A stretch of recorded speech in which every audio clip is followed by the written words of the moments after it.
ke depannya mudah-mudahan kita ngadain kegiatan kayak gini bisa untuk membendung itu ya. Artinya ya yang tadi kan juga banyak pesertanya muda tuh, ada Pemuda Muhammadiyah, GP Ansor dan lain-lain itu kan. Ya mudah-mudahan mereka juga mau menjadi penyambung lidah kita di masyarakat sehingga radikalisme bisa dibendung gitu aja sih.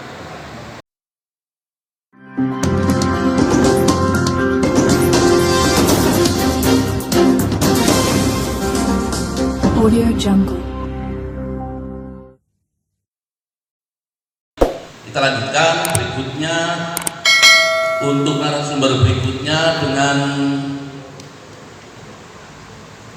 penguatan sejarah perjuangan bangsa dalam membentuk generasi muda yang unggul, yaitu akan dibawakan oleh beliau Pak Haji Mustholy SIP, Sarjana Ilmu Politik, yang saya kenalkan sekaligus lahir di Cilacap 15 Mei 1971. Beliau anggota Komisi C DPRD Provinsi Jawa Tengah. Kemudian yang penting-penting ini diantaranya bahwa beliau dalamnya rumahnya Jalan Ahmad Yani nomor 21 RT 14 RW 4 Desa Kroyak, Juragan Beras tambahnya itu katanya.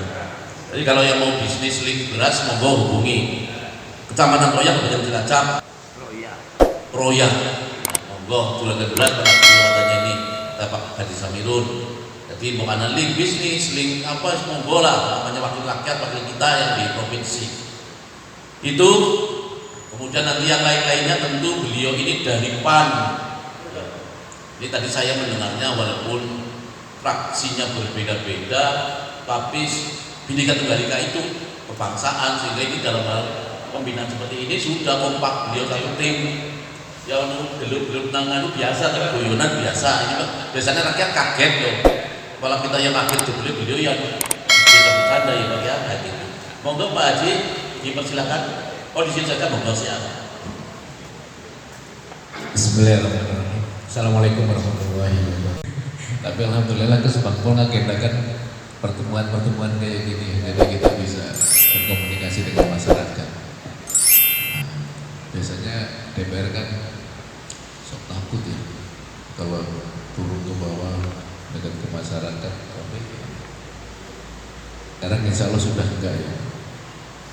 DPR Jawa Tengah sudah beda dengan yang dulu-dulu gitu ya. Kalau sekarang kita turun dan selalu turun. Apa yang minta kita turutin. Kalau nggak percaya, buktikan. Minta ke Pak Samir, apapun dikasih. Rekan-rekan narasumber, ini lengkap sekali ini. Yang saya hormati. Jadi kalau saya Mas Samirun Urusita stok lama tahun 2009 ya. Dan ini masuk periode ketiga. Lah kalau ini Bu Nala, ini asli Semarang, ini keturunan Pangeran Diponegoro Magelang. Ini P3. Dari casingnya udah kelihatan P3. Kalau menurut saya susah, jerepan mana abang Mas Samirun. Lah ini Mas David juga produk 2019. Tapi ya stok lama jadi. Ada wangring 2.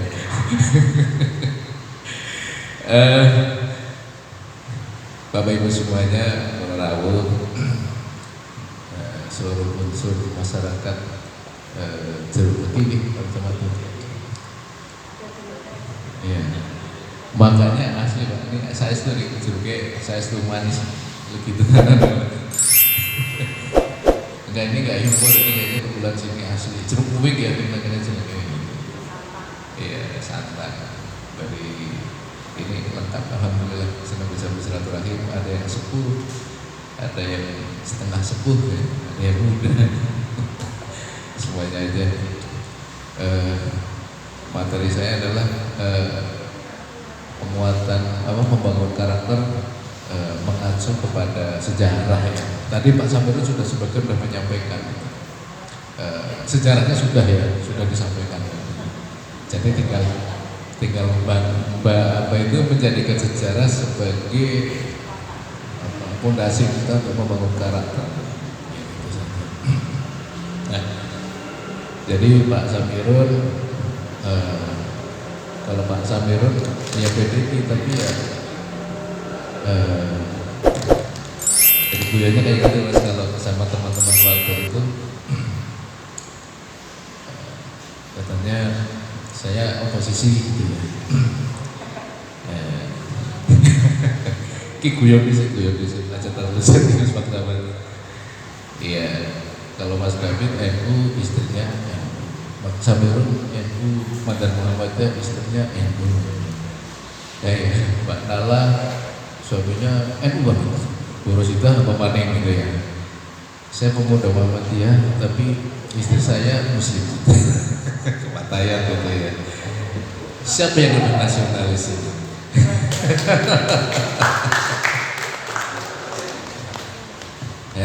Hari ini saya acara di sini gitu ya. Kemarin saya di Universitas Nahdlatul Ulama Al-Ghazali ngisi seminar. Ya, artinya saya nggak setengah hati membangun semangat kebangsaan ya dalam implementasinya. Kemarin dengan mahasiswa Universitas Nahdlatul Ulama, saya bilang Bu Nala aja, udah sering katanya. Bu Rosita udah pernah juga ya. Jadi itu implementasi bahasa kebangsaan yang saya pahami ya. Artinya kita tidak memilah-milah. Kita wakil rakyat sebagai penerus perjuangan bangsa ya, karena sesusah-susahnya kita ngisi kemerdekaan kan lebih susah merebutnya masalahnya. Nah, tadi Pak Samirun bahkan sudah melarangnya sampai zaman kerjaan penting ya Pak Samirun ya, bahwa kita itu keturunan Sailendra yang luar biasa menguasai Asia. Kita penguasa Asia dan beberapa kali memang dalam sejarah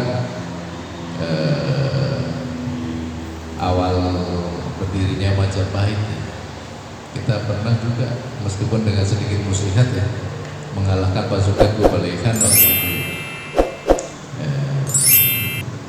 Rajanya siapa namanya Pak? Raden Wijaya ya waktu itu. Jadi itu transisi dari Singasari ke Majapahit. Kita pernah mengalahkan Cina. Kalau sekarang kita dikuasai Cina, Pak Samirun sudah lama nih berusaha menjadi curang. Ya ini kan apa ya?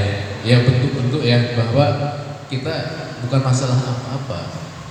Jadi kita yang katanya pribumi ya harus punya ya, karakter bisnis juga gitu ya Pak Samirun maksudnya ya, punya karakter bisnis untuk membangun ekonomi, membangun kedaulatan ekonomi.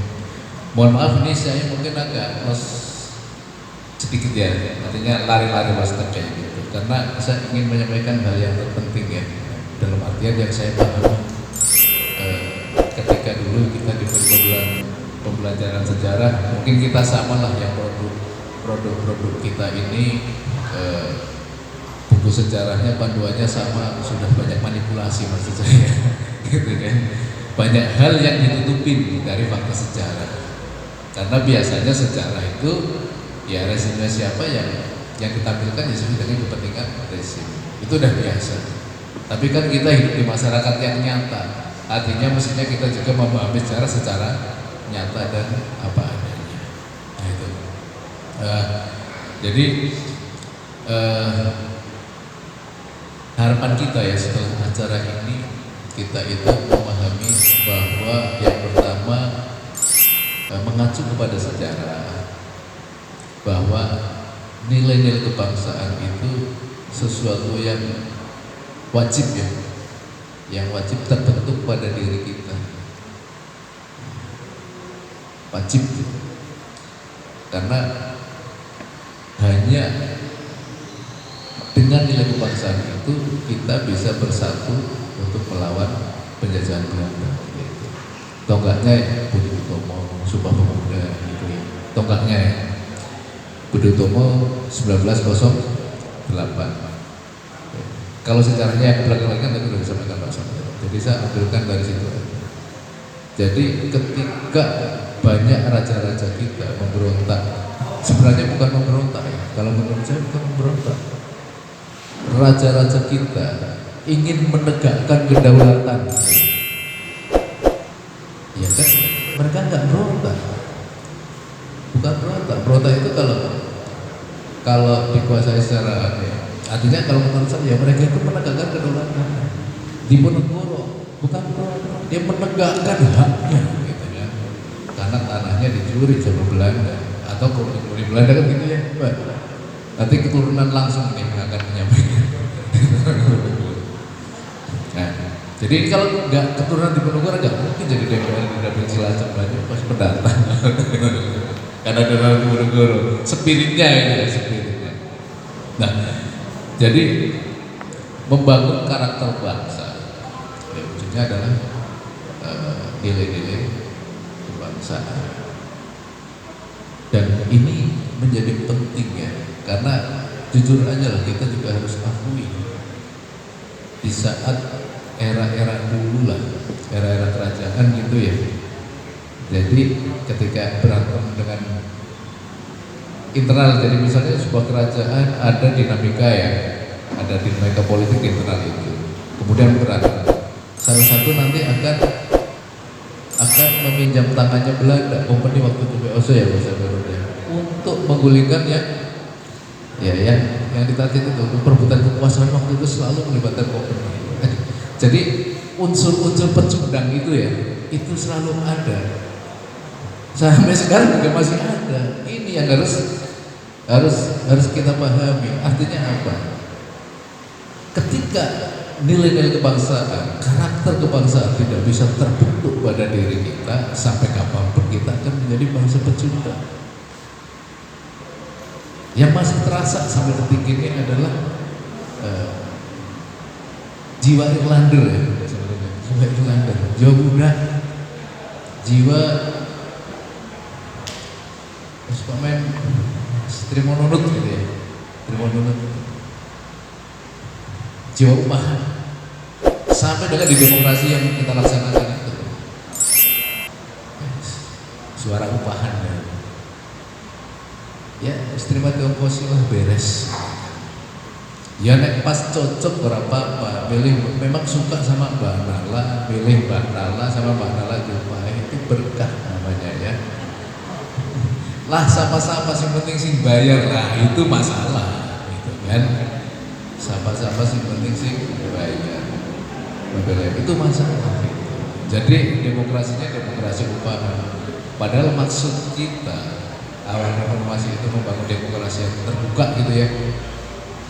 Meskipun sekarang mulai dikurangi kan, dulu kan pemilihan kaur aja, perangkat desa aja pilihan, akhirnya jebol juga, remuk kabeh.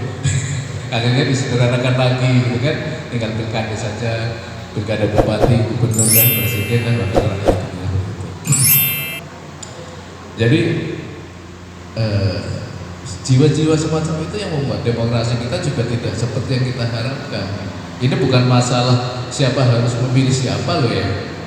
Jangan dikira Pak Samuel nggak stres dengan money politik, stres juga karena persaingan internal lah gitu ya. Jadi nggak harus bicara antar partai ya. Ini bukan amplop antar partai, amplop internal partai pun bikin pusing gitu. Artinya objektivitas dari sebuah pemilihan menjadi terpengaruh. Nah, saya yakin pendiri bangsa kita waktu itu, saya yakin mereka itu bukan bermaksud untuk mewariskan sebuah demokrasi yang pragmatis ya, yang kapitalistik. Saya yakin bisa ditampilkan dan karakter pendiri bangsa kita kayak apa, maksudnya ada banyak ya. Tuh, kalau generasi muda kan gitu tuh, idealis, kritis, egosentris, ideologis. Lah, 20 tahun ke depan ya anak muda ini bupati, gubernur, kan?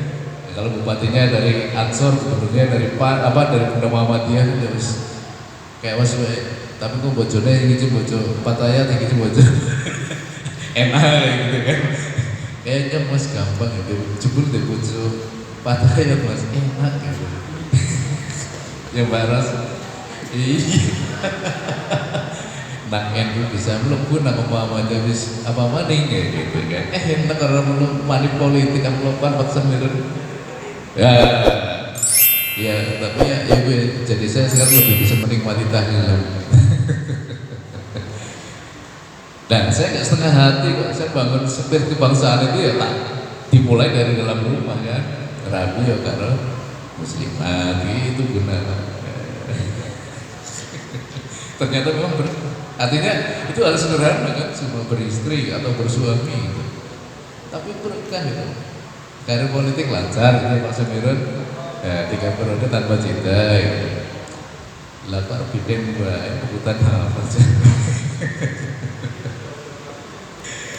Gitu ya, itu next cek aja. Terus bagi semangka apapun wujudnya ya kita semangka gitu ya. Maksudnya ya maksud dari gambar itu ya, bangunan kita, pohon kita kan NKRI gitu ya. Nah, ya. Tapi kan di bawah rakyatnya yang ngasih semangka yang ngasih tergantung gitu ya. Semangka kalau alami kan bulat gitu ya. Tapi kan semangka sekarang bisa dicetak, bisa jadi kayak bling tergantung kan, bisa diformat kayak gitu. Nah itu maksudnya begitu Pak. Itu memformat karakter Pak. Ya gitu. Aslinya manusia ya warna-warna gitu kan, tapi kan karakter bisa diformat, bahkan semangka pun bisa dibentuk. Ya, gitu. Terus ini sudah diceritakan Pak Samirun tadi. Nah, terus ini perlu disinggung sedikit lah ya. Nah, sedikit nih. Ini kenapa ini diangkat nih sama panitia?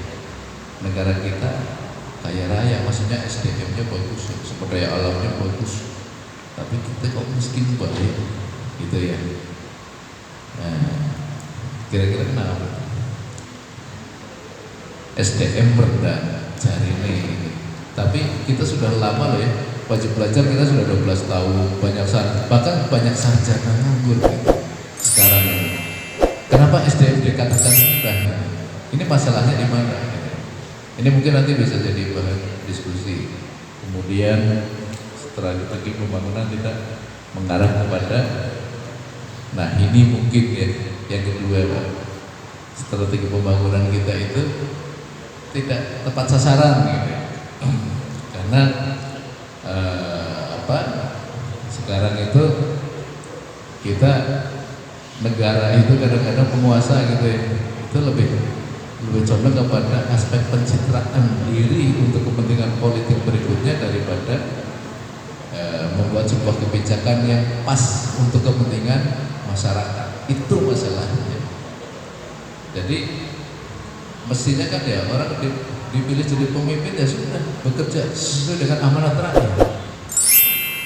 Tidak kemudian kerjanya dicengkok-cengkok, ya kelihatannya untuk rakyat juga, tapi lebih kepada aspek pencitraan. Biar besok dipilih lagi gitu. Itu maksudnya gitu. Jadi tidak, kadang jadi tidak tepat sasaran. Ini saya pikir memang hal yang penting untuk kita kritisi bersama. Mismanajemen pembangunan sehingga taraf pendidikan rendah, kemudian kecakapan teknologi bangsa rendah, infrastrukturnya terbatas, kemudian dampak penjajahan, nah ini yang tadi saya sebut masih ada jiwa Irlander, jiwa-jiwa budak gitu ya.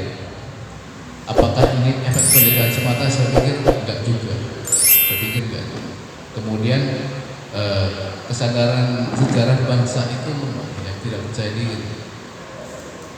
Karakter bangsa lemah dan buruk sehingga gagal mencerdasi karma yang ada. Artinya kita gagal memahami bahwa sesungguhnya negeri kita ini kaya raya, punya potensi yang luar biasa, tapi kita tidak bisa memberdayakan dengan baik karena kita malas gitu ya, karena kita malas. Nah, padahal kalau di Asia bangsa paling malas itu bangsa Melayu, artinya Malaysia ya harusnya. Tapi sekarang kita malah kerja di sana gitu. Nah, ini kan jiwa ya. Entah itu efek Belanda atau apapun deh gitu. Tapi dalam perjalanan sejarahnya memang kita terbentuk mental kayak gini. Sehingga di forum inilah ayo bareng-bareng ya seluruh elemen yang sepuh tentunya meneladani yang muda sebagai saksi sejarah. Artinya bagaimana transfer nilai-nilai kebangsaan, karakter kebangsaan itu bisa teruskan ke yang muda.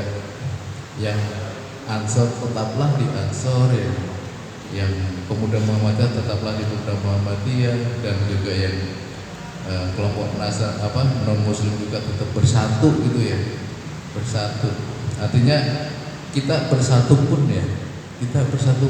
belum tidaklah mudah untuk membangun sebuah soliditas bangsa dalam segala hal ya. Kualitas budaya tentunya, ideologi politik, ekonomi sosial budaya dan lain-lain. Bersatu pun belum mudah karena kita hidup di tengah persaingan antar bangsa juga. Gitu. Apalagi kita bercerai mau apa? Dan ingat bahwa seluruh proses demokrasi itu hanyalah sebuah sarana untuk seleksi kader bangsa. Siapa di DPR, siapa di eksekutif, gitu ya. Siapa jadi bupati, siapa jadi gubernur. Proses demokrasi itu untuk seleksi aja, bukan tujuan. Tapi kan kita kadang-kadang salah kaprah gitu kan. Adalah yang penting saya dukung A, nah gitu kan. Kalau dikasih mahar sekian, nah gitu. Habis itu udah nggak mikir, nggak peduli ketika dukung A dapatnya apa dalam konteks untuk bangsa itu sendiri, gitu. Dalam konteks untuk bangsa itu sendiri. Jadi ya proses demokrasi yang semestinya menjadi sarana paling krusial. Walaupun kita paham lah semua jago, insya Allah sih baik. Gitu. Artinya sudah tes kualifikasi semuanya, gitu. Ya maksudnya minimal untuk kelompoknya lah, minimal. Kalau di partai politik kan memang ada banyak partai dan masing-masing partai kan punya basis ya, konstituen. Misalnya Bu Nala kan konstituennya ya hijau gitu kan, karena saat kami hijau ya konstituennya hijau gitu kan. Ya kalau saya biru ya konstituennya biru sama hijau juga, karena ibu saya muslimah gitu ya. Gitu loh. Gak bisa saya menghidupi biru aja, gak bisa saya. Hijau juga, itu amanat eyang gitu kan. Dimanapun saya berada harus melanjutkan perjuangan eyang yang memang aktivis Nahdlatul Ulama. Kalau eyang dan istri saya kayak gitu kan. Nah kalau orang tua saya memang Muhammadiyah gitu. Dan saya buktikan bahwa ternyata membangun keluarga lintas mazhab gitu juga enak-enak aja kalau gitu ya. Artinya gak ada masalah gitu loh Mas, gak ada masalah itu. Makanya jangan ragu-ragu deh gitu. Artinya itu bisa diimplementasikan. Dan saya gak pernah dimarahin karena lupa gak bunut ya gitu. Gak pernah dimarahin sama istri saya kemudian saya diceraikan itu. Udah kita bisa enggak gitu ya. Gak apa-apa itu. Jadi tapi memang ada seninya. Artinya beginilah, sebuah romantika kehidupan berbangsa dan bernegara itu bisa terwujud. Artinya keharmonisan itu manakala antar elemen yang satu dengan elemen yang lain itu bisa saling memahami, saling mencintai, bekerja sama. Tidak hanya di forum-forum kayak gini ya kita ngumpul kayak gitu. Cobalah silaturahmi. Pemuda Muhammadiyah udah pernah silaturahmi belum? Ketua Ansor misalnya di tingkat kecamatan. Saya yakin dulu rumahnya juga kayaknya nggak tahu gitu kan. Ya kalau belum ya yang lain deh, yang Ansor silaturahmi. Ke saudara kita yang non muslim juga didatengin dong gitu kan. Gitu. Karena hal yang paling mahal ya, ini harus saya tekankan, adalah kondusivitas bangsa. Itu yang paling mahal. Aset paling mahal itu bukan tambang minyak, bukan batu minyak, batu bara, emas, bukan. Ada negara yang sangat miskin kayak Singapura kan nggak punya apa-apa itu, cuma pulau kecil aja. Tapi kondusif masyarakatnya dan dia pintar berdagang, akhirnya dia menjadi negara broker kan. Dia hanya broker aja, jadi kaya kayak gitu. Dia nggak punya apa-apa. Gitu. Lah kita yang punya segalanya. Tapi ya itu silakannya kalau kita terjebak pada perilaku suka jual warisan. Nah ini kaitan dengan sejarahnya itu di sini. Kita itu diwarisi luar biasa aset, tambang minyak punya, batu bara setiap hari itu sampai tongkangnya nabrak-nabrak jembatan Barito gitu kan. Tapi ekspornya mas gila-gilaan nih gitu. Nah sekarang aluminium juga. Lah sekarang kita itu potensi tambahnya luar biasa untuk logam ya. Dan sawit ya. Sekarang yang paling mahal apa? Minyak goreng kan? Ya saya tahu karena istilahnya bakal larungan kayak gitu. Gak cuma beras semua saya jual gitu. Tapi bahan jadi loh ya. Kayak gitu. Saya gak jual batu bara ekspor ya gitu ya. Kita gak bicara kekayaan alam Indonesia. Itu kan jadi mahal, lucu kan, kita itu pusat sawit dunia Pak Camat. Kok bisa nggak goreng larang pisang? Wit kelapanya kerampiran kok. Ya ditulis Pak ini. Artinya potensi alam kita ekspor semua. Dan saya yakin ini ada permainan di tingkat kartel sawit. Dijual nggak tahu pasar gelap, nggak tahu apa. Itu nggak logis. Kalau minyak goreng kok jadi mahal banget. Lahan sawitnya aja semakin bertambah. Hukum dagang itu ketika stok berkurang harga naik ya. Nah, stoknya bertambah kok harga tetap naik, itu logikanya gimana gitu kan.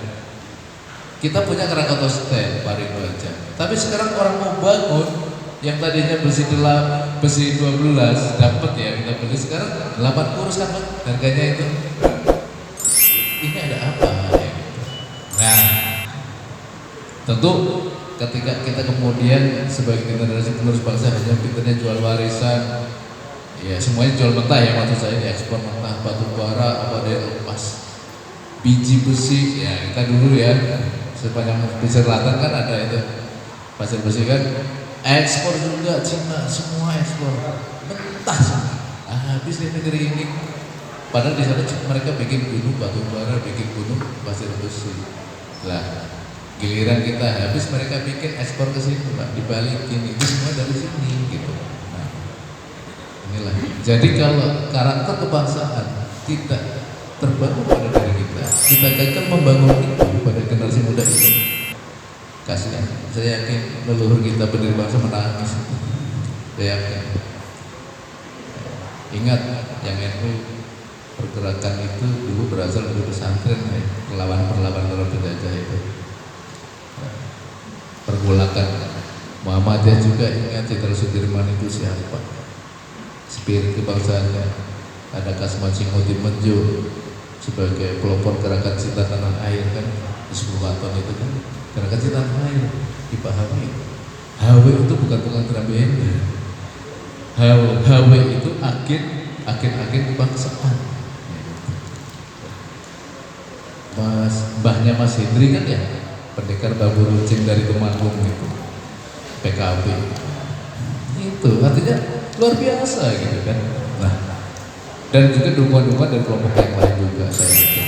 Nah, mungkin itu sekedar pengantar dialog saja Pak Camat, saya tidak akan mendetailkan, nanti materi mungkin bisa di-share ya sama peserta, tapi intinya bahwa mengacu pada sejarah perjuangan bangsa yang dinamikanya cukup panjang, baik sejak zaman kerajaan sampai dengan 1945,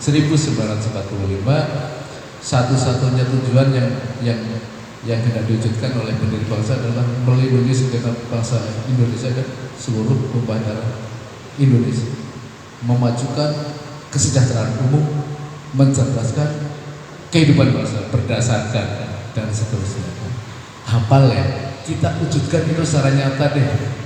Mumpung kita juga belum terlalu tua ini yang ada di depan umum sih. Saya butuh dukungan itu aja, dukungan politik gitu ya. Oke, apa yang harus kita kerjakan untuk mengisi ya, untuk mengisi amanat sejarah itu saja. Nanti mohon kami diberi masukan karena hal terpenting adalah itu, dan ini akhir tahun, besok mulai Februari, Maret, April kita sudah akan memulai APBD untuk realisasi tahun 2023. Monggo apa yang mau diusulkan. Ini bukan reses memang, tetapi setidak-tidaknya kita diberi bekal deh, karena agar kebijaksanaan umum anggaran itu sesuai dengan harapan masyarakat yang tepat loh. Jadi sekarang masyarakat bisa, jangan kambing ini aja jalan, jangan jalan ini aja musola, misalnya seperti itu yang lebih pas. Jadi masyarakat pun sekarang bisa mengguide arah pembangunan, biar kita nggak sekar PDW sesuai dengan kepentingan politik kita. Matur suwun, mohon maaf. Assalamualaikum warahmatullahi wabarakatuh. biasa Pak Haji Mustoleh Hapus lagi, makasih Mas Gun, luar biasa. Dengan saat ini adanya isu-isu radikalisme, tentunya dengan penguatan dan pengembangan ideologi Pancasila, Bapak tadi sebagai narasumber dalam kegiatan ini ke depan untuk generasi muda terhadap isu-isu itu seperti apa ini Pak? Kedepannya mudah-mudahan kita ngadain kegiatan kayak gini bisa untuk membendung itu ya. Artinya ya yang tadi kan juga banyak pesertanya muda tuh, ada pemuda Muhammadiyah, GP Ansor dan lain-lain itu kan. Ya mudah-mudahan mereka juga mau menjadi penyambung lidah kita di masyarakat sehingga radikalisme bisa dibendung gitu aja sih. Selanjutnya Pak, tentunya ini di dalam kristalisasi nilai-nilai luhur bangsa Indonesia yang terkandung dalam Pancasila ya Pak ya. Yang dimaksud dengan pengembangan ideologi Pancasila menurut Bapak selaku narasumber itu seperti apa sih Pak? Ya itu tadi saya sudah sampaikan, lebih mengembang di masyarakat ya, bukan mengembang ideologinya, tapi orang yang memahaminya lebih luas gitu ya. Gitu aja, lebih luas sehingga bisa untuk bendung yang radikal-radikal itu. Bahwa kita itu memang negara berdasarkan pada Pancasila dengan 5 sila itu kan, ya gitu. Jadi tidak ada radikalisme, ya aliran apa aja, nggak cuma radikalisme Islam kan radikalisme juga banyak gitu loh. Ya, gitu Mas. Itu selanjutnya Pak, apakah mungkin bahwa di dalam seperti pada masa yang lampau Orde Baru itu ada Pempat, terus ada GBHN dan lain sebagainya yang tentunya di dalam pendidikan kepada ideologi Pancasila salah satu contoh tadi ada pelajaran PMP ya. Itu ke depan ini dengan lebih menggigit lagi terhadap hal ini seperti Kalau apa nih Pak? kalau melihat opini masyarakat, meskipun nanti mungkin bentuknya apa gitu ya kita enggak, karena itu kan bukan ranah kita ya. Kita kan hanya DPRD provinsi kan, itu kan kebijakan itu ada di pemerintah pusat. Ya mudah-mudahan nanti pemerintah pusat juga peka ya, tanggap melihat dinamika politik yang ada, kerasan masyarakat yang gelisah dengan macam-macam lah ya. Artinya paham-paham kan banyak banget sekarang ini. Rindu kepada ideologi yang dulu kita bangun sedemikian rupa gitu. Artinya pembangunan kembali nilai-nilai Pancasila secara lebih formal gitu ya. Kayak dulu kan formal ya gitu kan di sekolah apa gitu ya Mas. Semoga mereka bisa punya kepekaan hati ya, kepekaan ideologi itu untuk kembali mengatur itu. Terima kasih Pak.